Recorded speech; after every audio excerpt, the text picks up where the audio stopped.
Friends, मैं आयुष आप सबों का फिर से स्वागत करता हूं आपके अपने यूट्यूब चैनल शिक्षा विद आयुष में। दोस्तों, जैसा कि आप सबों को पता है, प्लेटफॉर्म स्टैटिक जीके का हम लोग का जो सीरीज चल रहा है, जो कि आपका railway NTPC group D RPF में काफ़ी ज़्यादा जो है सो हेल्पफुल रहने वाला है। स्टैटिक जीके का जो ये सीरीज चल रहा है, अगर आप लोग इस सीरीज के सभी वीडियोज़ को देखते हैं, सारे क्वेश्चन को अच्छे तरीके से प्रिपेयर करते हैं, तो ये आपका 110% मैं कह सकता हूँ कि स्टैटिक जीके के पोर्शन से आपका रेलवे या फिर एसएससी को ही क्यों ना ले लिया जाए, तो कहीं भी जो है सो आपका एक भी क्वेश्चन स्टैटिक जीके में नहीं छूटेगा। साथ ही दोस्तों, अगर इससे पीछे की वीडियोस को आप लोगों ने अभी तक नहीं देखा है, तो मैं ऊपर आई बटन पे प्लेलिस्ट का लिंक दे देता हूं, आप लोग वहां से भी उस वीडियो को देख सकते हैं। साथ ही दोस्तों, वीडियो में पूरा लास्ट तक बने रहिएगा, ताकि हर एक क्वेश्चन इंपॉर्टेंट है। पता नहीं, हो सकता है कोई भी क्वेश्चन जिसको आप स्किप कर रहे हैं वो आपके एग्जाम में आ जाए और उसके बारे में आपको ना पता हो। तो वीडियो को बिना स्किप किए पूरा लास्ट तक बने रहिएगा। साथ ही बहुत सारे ऐसे क्वेश्चन हैं जो आपके सामने पहली बार भी आ सकते हैं। तो आशा करते हैं दोस्तों, प्रीवियस वीडियोज़ भी आप सबको काफ़ी अच्छी लगी होगी, और चैनल पर अगर नए हैं तो चैनल को सब्सक्राइब करके बेल आइकन क्लिक कर लीजिए। वीडियो अगर अच्छी लग रही हो तो वीडियो को ज़्यादा से ज़्यादा दोस्तों तक के बीच में शेयर कीजिएगा, जिससे कि हमें थोड़ा सा मोटिवेशन मिल सके आप सबों के तरफ से। तो आइए दोस्तों, बिना देर के हम लोग स्टार्ट करते हैं अपना सेट 5th। ठीक है, ये हम लोग का प्रैक्टिस सेट नंबर 5th होने वाला है। तो इसका फर्स्ट नंबर क्वेश्चन हम लोग देख लेते हैं। फर्स्ट नंबर क्वेश्चन है कि भारतीय रिजर्व बैंक के प्रथम भारतीय गवर्नर कौन थे। ठीक है, भारतीय रिजर्व बैंक के प्रथम भारतीय गवर्नर की बात हो रही है। तो भारतीय रिजर्व बैंक के प्रथम भारतीय गवर्नर थे, ऑप्शन नंबर ए, सर सीडी देशमुख। ठीक है, कौन थे? तो सर सीडी देशमुख पहले भारतीय गवर्नर थे रिजर्व बैंक के। अगर रिजर्व बैंक के बारे में एक आध पॉइंट और देख लेते हैं, तो रिजर्व बैंक का अगर देखेंगे तो 1935 में, ठीक है, 1935 में तत्कालीन जो है सो आपका उस समय कोलकाता में इसका स्थापना किया गया था।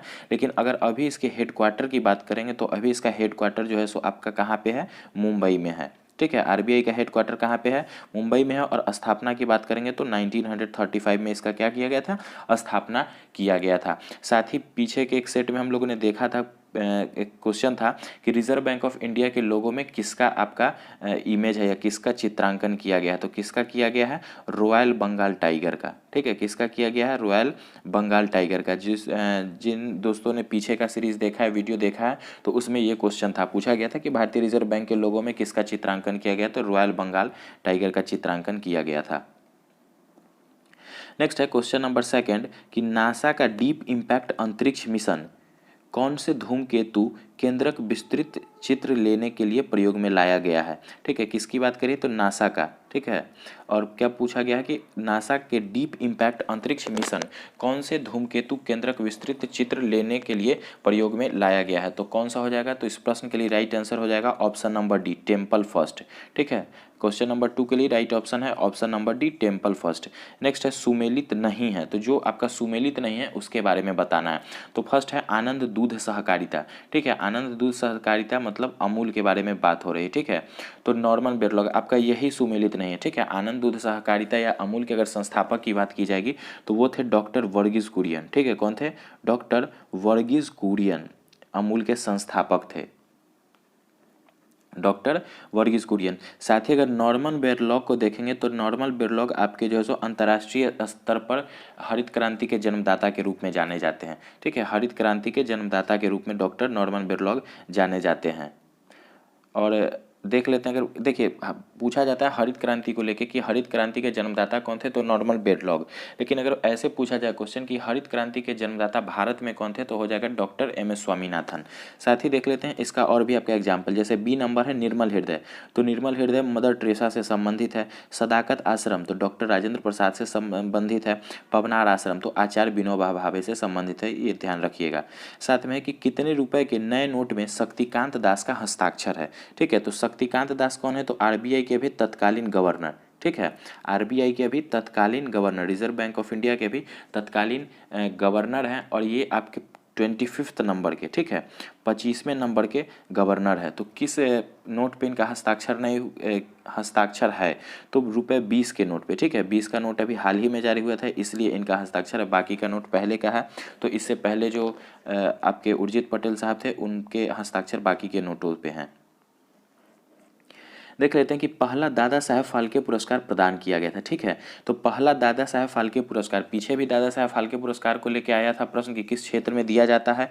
तो अभी देख लेते हैं क्या क्वेश्चन है कि पहला दादा साहब फाल्के पुरस्कार किसको दिया गया था। तो इस प्रश्न के लिए राइट आंसर हो जाएगा आपका ऑप्शन नंबर ए, देविका रानी रोरिका। ठीक है, देविका रानी रोरिका को पहला दादा साहब फाल्के पुरस्कार दिया गया था। शुरुआत कब हुई थी दादा साहब फाल्के पुरस्कार की, तो 1969 में। साथ ही आपका किस क्षेत्र में, तो सिनेमा के क्षेत्र में दादा साहब फाल्के पुरस्कार दिया जाता है। अभी हाल ही में अमिताभ बच्चन जी को मिला है दादा साहब फाल्के पुरस्कार प्रदान किया गया है।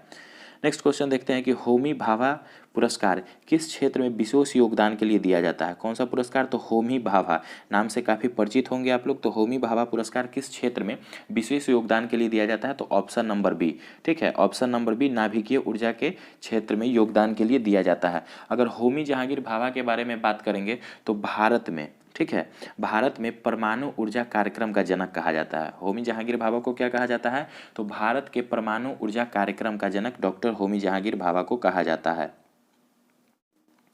नेक्स्ट है क्वेश्चन नंबर 7 कि निम्न में से कौन से कथन सही हैं। ठीक है, निम्न में से कौन से कथन सही हैं, तो देख लेते हैं कौन कौन से कथन है यहाँ पे सामने में। पहला है आपका कि देश के पहले जनजातीय विश्वविद्यालय की स्थापना मध्य प्रदेश के शहडोल जिले के अमरकंटक में की गई है। ठीक है, तो यह जो आपका सेंटेंस है ये सही है। ठीक है, ये सेंटेंस आपका क्या है, सही है। दूसरा सेंटेंस है कि इसका नाम इंदिरा गांधी जनजातीय विश्वविद्यालय है, तो ये भी सही है। तो इस तरह से कौन सा कूट सही हो जाएगा, तो ऑप्शन नंबर सी इस प्रश्न के लिए राइट आंसर हो जाएगा। यहाँ पर 1 और 2 दोनों सही हैं। नेक्स्ट है क्वेश्चन नंबर 8, इंटरपोल का मुख्यालय स्थित है। इंटरपोल का मुख्यालय कहाँ पे स्थित है, लियोन में। ठीक है, लियोन कहाँ पे है, तो फ्रांस में। लियोन कहाँ पे है, फ्रांस में। तो इंटरपोल का मुख्यालय आपका कहाँ पे है, तो लियोन फ्रांस में। साथ ही अगर देख लेते हैं इंटरपोल के अगर फुल फॉर्म को देख लेंगे तो इंटरनेशनल पुलिस भी बोला जाता है। ठीक है, इंटरनेशनल पुलिस भी बोला जाता है इंटरपोल को। इंटरपोल को इंटरनेशनल पुलिस के नाम से भी जाना जाता है। नेक्स्ट है प्रधानमंत्री का निवास किस मार्ग पर स्थित है। ठीक है, प्रधानमंत्री का निवास किस मार्ग पर स्थित है, तो ये आपका है 7 लोक कल्याण मार्ग पर। ठीक है, 7 लोक कल्याण मार्ग पर प्रधानमंत्री का निवास स्थित है। नेक्स्ट क्वेश्चन है राजस्थान के उस शासक का नाम बताइए जिसने बनारस हिंदू विश्वविद्यालय की स्थापना में महत्वपूर्ण भूमिका निभाई थी। किस विद्यालय में, तो बनारस हिंदू विश्वविद्यालय की स्थापना में मुख्य भूमिका निभाई थी। क्या नाम था उनका, तो उनका नाम था महाराजा गंगा सिंह। ठीक है, कौन थे, महाराजा गंगा सिंह थे। कहाँ के थे, तो ये बीकानेर के महाराजा थे।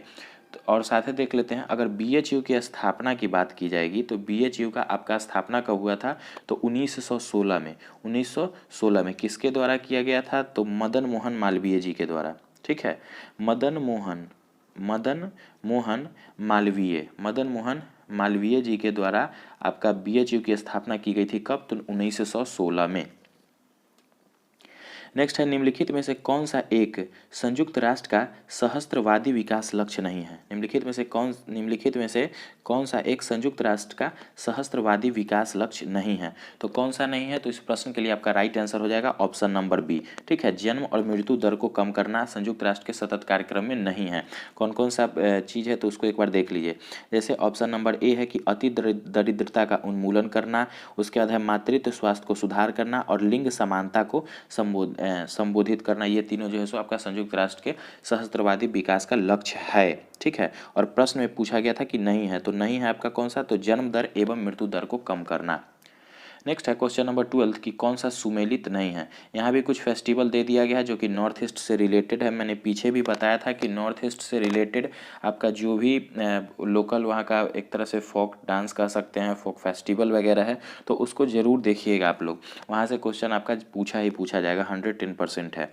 तो आइए देख लेते हैं 12 नंबर क्वेश्चन में क्या पूछा गया है। कौन सा सुमेलित नहीं है, तो हॉर्नबिल महोत्सव सबों को पता है नागालैंड में मनाया जाता है। दूसरा है वांगला महोत्सव, तो वांगला महोत्सव भी आपको मेघालय में मनाया जाता है। आगे है चेरिया ओवा त्यौहार, ये भी आपका मणिपुर में मनाया जाने वाला त्यौहार है। और खर्ची पूजा, तो खर्ची पूजा आपका असम में नहीं मनाया जाता है। ठीक है, खर्ची पूजा की जहाँ तक बात की जाएगी तो खर्ची पूजा आपका जो है सो त्रिपुरा में। ठीक है, खर्ची पूजा जो है सो त्रिपुरा का एक मतलब समझिए पारंपरिक त्यौहार है। वहाँ के आदिवासियों के द्वारा जो है सो खर्ची पूजा मनाया जाता है। बाकी जो है सो option number A B C तीनों सही है, तो इसका आंसर राइट आंसर हो जाएगा ऑप्शन नंबर डी, जो कि आपका सुमेलित नहीं है। नेक्स्ट है सुमेलित कीजिए। यहाँ पर कुछ आपके संक्षेप हैं, उनका जो है सो आपका पूर्ण रूप बताना है। तो जैसे देख लीजिए, फर्स्ट है आपका FERA, फेरा। क्या है? फर्स्ट ऑप्शन ए नंबर है कि FERA। तो फेरा का क्या होगा? तो फॉरेन एक्सचेंज रेगुलेशन एक्ट। ठीक है, फेरा का फुल फॉर्म होता है फॉरेन एक्सचेंज रेगुलेशन एक्ट। दूसरा है फेमा, FEMA। तो ये क्या हो जाएगा? ये हो जाएगा आपका फॉरेन एक्सचेंज मैनेजमेंट एक्ट। ठीक है, फर्स्ट क्या है फेरा का? तो foreign exchange regulation act. FEMA का है फॉरेन एक्सचेंज मैनेजमेंट एक्ट। आगे है FSPA का क्या है? तो armed forces special power act. और पोटो का क्या होता है? तो प्रिवेंशन ऑफ टूरिज्म एक्ट। ठीक है, तो ये चारों था, आप लोग इसको भी एक बार देख लीजिएगा। आगे है नेक्स्ट नंबर क्वेश्चन 14th कि गांधी शांति पुरस्कार की शुरुआत हुई थी। ठीक है, गांधी शांति पुरस्कार की शुरुआत हुई थी। तो गांधी शांति पुरस्कार की अगर शुरुआत की बात करेंगे तो यह आपका कब हुआ था? 1995 में। ठीक है, गांधी शांति पुरस्कार आपका 1995 में स्टार्ट किया गया था। नेक्स्ट नंबर क्वेश्चन है क्वेश्चन नंबर 15। ये है सेई सोब अंधकार। ठीक है, सेई सोब अंधकार पुस्तक की लेखिका कौन है? पुस्तक से भी बहुत प्रश्न पूछे गए थे पीछे भी, इस बार भी पूछे जाने की संभावना है। तो पुस्तक से रिलेटेड भी देख लीजिएगा, साथ में जो आपका अभी करंट में जो पुस्तक सब लॉन्च हुआ है उसको जरूर देखिएगा। आगे क्या है? सेई सोब अंधकार पुस्तक के लेखक कौन है? तो इस प्रश्न के लिए राइट आंसर हो जाएगा option number D, Taslima Nasreen. ठीक है, सेई सोब अंधकार पुस्तक के लेखक हैं Taslima Nasreen. Next number question है क्वेश्चन नंबर 16। मंगलयान कहाँ से लॉन्च किया गया था? ठीक है, अगर मंगलयान की बात करेंगे, मंगलयान कहाँ से लॉन्च किया गया था? तो ये आपका श्रीहरिकोटा। ठीक है, श्रीहरिकोटा आपका कहाँ पे पड़ता है? कई बार पूछा भी गया है। तो ये आपका आंध्र प्रदेश में। ठीक है, श्रीहरिकोटा कहाँ पे है? तो श्रीहरिकोटा आपका आंध्र प्रदेश में स्थित है। ठीक है, तो मंगलयान जो है सबका लॉन्च किया गया था श्रीहरिकोटा से। इस प्रश्न के लिए राइट आंसर हो जाएगा ऑप्शन नंबर बी।